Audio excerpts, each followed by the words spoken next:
dans ce nouveau défi proposé par Playgrounds, on va être amené à utiliser des variables et même deux variables, puisqu'il va falloir collecter exactement 3 gemmes, et il va falloir actionner 4 interrupteurs. Ici, on nous montre, tout à l'heure, dans un autre exercice, on a utilisé le inférieur à.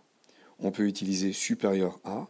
Ici, on peut utiliser également l'instruction est différent, si A est différent de B.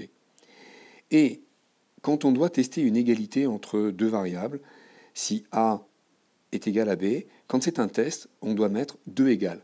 Quand on met un seul égal, il s'agit en fait d'affecter une valeur à une variable.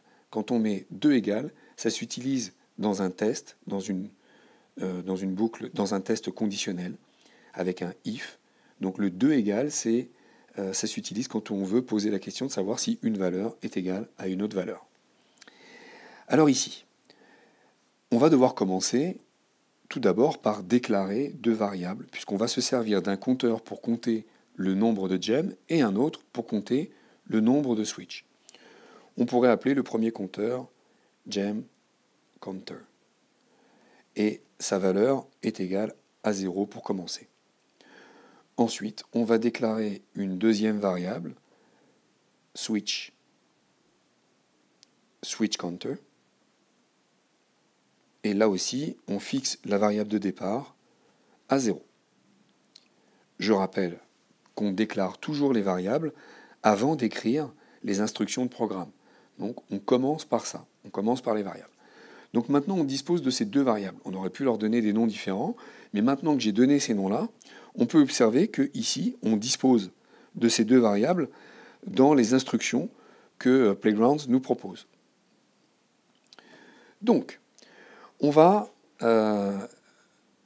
actionner ce personnage, il va bouger, collecter et actionner des switches tant que le gem counter est inférieur à 3, puisqu'en fait on veut collecter 3 gemmes, et on va écrire également où le switch counter est inférieur à 4. Alors, pourquoi j'utilise l'instruction OU ? Eh bien parce que il faut que le programme continue de tourner tant que l'une de ces deux conditions est toujours vraie. C'est-à-dire que si je n'ai pas encore collecté 3 gemmes, il faut que le programme s'exécute. Si je n'ai pas encore actionné 4 interrupteurs, il faut que le programme continue. Donc tant que l'une de ces deux conditions est vraie, le while fonctionne. Alors qu'est-ce qu'on fait ? Eh bien écoutez, dans un premier temps, move forward. On avance. On fait un pas en avant.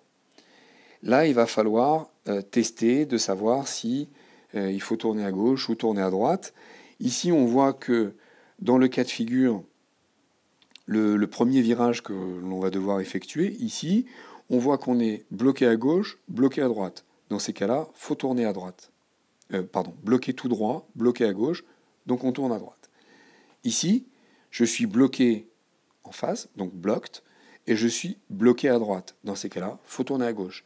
Ici, même chose, bloqué à gauche, je tourne à droite. Donc finalement, on n'a que deux cas de figure. On a if is blocked, and si on est bloqué et que l'on est bloqué à gauche, dans ces cas-là, on tourne à droite. Turn right.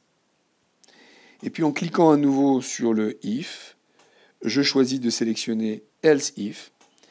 Else if is blocked and block right. Si je suis à la fois bloqué et bloqué à droite, dans ces cas-là, je dois tourner à gauche. Donc là, on a effectué un premier test qui va faire que le personnage saura prendre la bonne décision de tourner à droite ou de tourner à gauche quand ce sera nécessaire. Bien. Maintenant, il faut indiquer au personnage comment prendre la décision de collecter des gemmes ou des switches. Alors, if is on gem. If is on gem, on pourrait dire collect gem. Mais attention, il faut qu'à la fois on soit sur un gem, mais qu'on n'ait pas collecté encore 3 gemmes. Si on a collecté 3 gemmes, il faut arrêter d'en collecter d'autres supplémentaires, puisque dans le défi, on nous parle bien au départ de collecter 3 gems et d'actionner 4 interrupteurs. Donc, if is on gem, and, et c'est là qu'on va servir du compteur, et tant que donc le compteur est inférieur à 3, dans ces cas-là, je peux collect gem. On est d'accord? C'est-à-dire que si je suis sur un gem et que le gem counter est plus petit que 3, donc je peux collecter un gem. Et quand je collecte un gem, à ce moment-là, il faut que j'actualise mon compteur, c'est-à-dire que mon compteur, je lui indique qu'on va rajouter 1, puisqu'on vient de collecter 1 de plus. Donc gem counter égale gem counter plus 1. Plus 1. Donc ici, on a appris au personnage à collecter un gem quand il est dans la possibilité de le faire, c'est-à-dire s'il y a un gem, et quand aussi on n'a pas dépassé le nombre 3, puisqu'on veut en collecter 3. Donc ça, c'était un if auquel on peut ajouter un else if, parce que si on n'est pas sur un gem, on est peut-être sur un switch. Donc else if is on close switch. If it's on close switch and, dans le même temps, il faut que notre switch counter soit plus petit que 4, puisque le défi Playground, c'est de, encore une fois, collecter 3 gems et actionner 4 switches. Dans ces cas-là, si je suis sur un switch, que je n'ai pas encore atteint le nombre 4, dans ces cas-là, je peux toggle switch. Et de la même façon, il va falloir que le compteur soit incrémenté, c'est-à-dire switch counter égale switch counter plus 1. Voilà.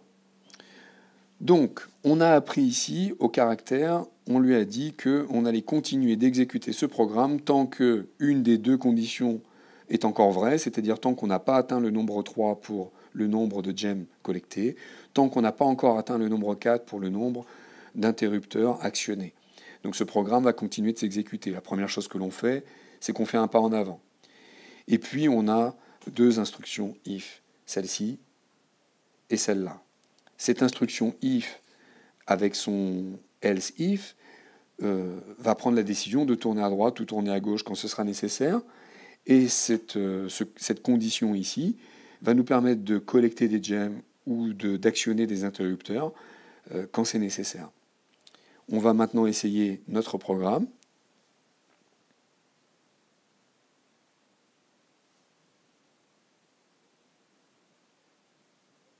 Voilà.